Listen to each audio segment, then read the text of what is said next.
आपके गुरु ने समाज को दिशा देने के पहले एक बार नहीं अनेकों बार अपने चिंतनों से सोचा समझा कौन सा ऐसा रास्ता चयन किया जाए।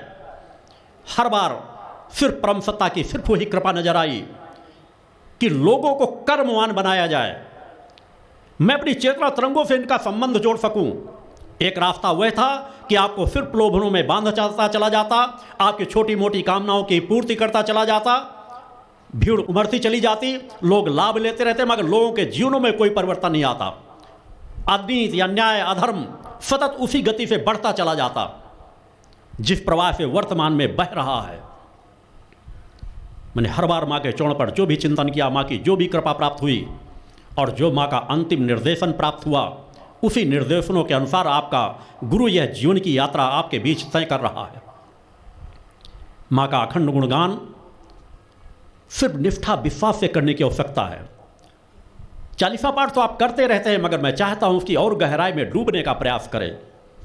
जब तक माँ की भक्ति में आप पागल से नहीं हो जाएंगे, पागल का तात्पर्य मैंने हमेशा कहा है कि स्थूल शरीर से पागलपन नहीं, आपका अंतर मन पागल हो जाए, आपके अंतर की एक एक तरंगे माँ के चरणों को प्राप्त करने के लिए उतावली हो जाएं, एक एक शब्द में आप डूबने लग जाएं, तो एक चालीसा पाठ करके ही देखो, आपकी चेतना हिलोरे लेने लगेंगी, आपका मन रोमांचित हो जाएगा।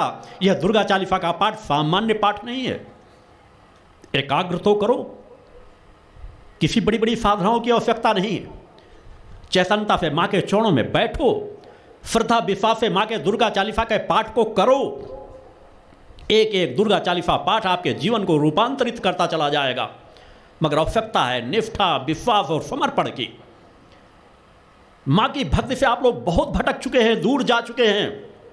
चूंकि माँ से दूर जाने का तात्पर्य आप अपनी आत्मा से दूर जा चुके हैं, चूंकि आपकी आत्मा पे इतने बड़े बड़े आवरण पड़ चुके हैं कि आपका मन एकाग्र नहीं हो पाता। इसीलिए आवश्यकता है एक प्रवाह पैदा करने की। गुरु की आवश्यकता इसीलिए होती है।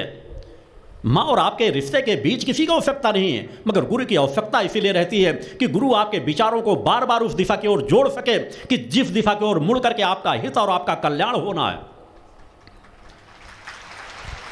आप 2 घंटे 4 घंटे पाठ करते, यह महत्वपूर्ण नहीं है।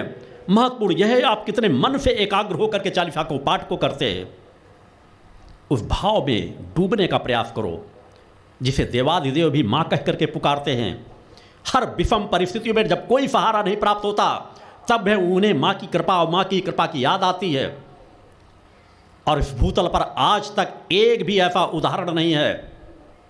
देवताओं को असफल होते तो हजारों बार सुना गया है, अनेकों बार उनको दूसरों की शरणों में जाना पड़ा है, मगर एक भी उदाहरण हमारे धर्म शास्त्रों, वेदों, उपनिषदों में, ऋषियों मुनियों ने कहीं ऐसा नहीं बताया जहां उस परम सत्ता को असफल होना पड़ा हो। और इसके पीछे वही मूल रहस्य है कि अनंत लोक ब्रह्मांडों की जननी हुए परम सत्ता है, और जो जिस चीज की जन्मदात्री होती है उससे पार तो कुछ होता ही नहीं है। वह जहां जो चाहे परिवर्तन कर सकती है।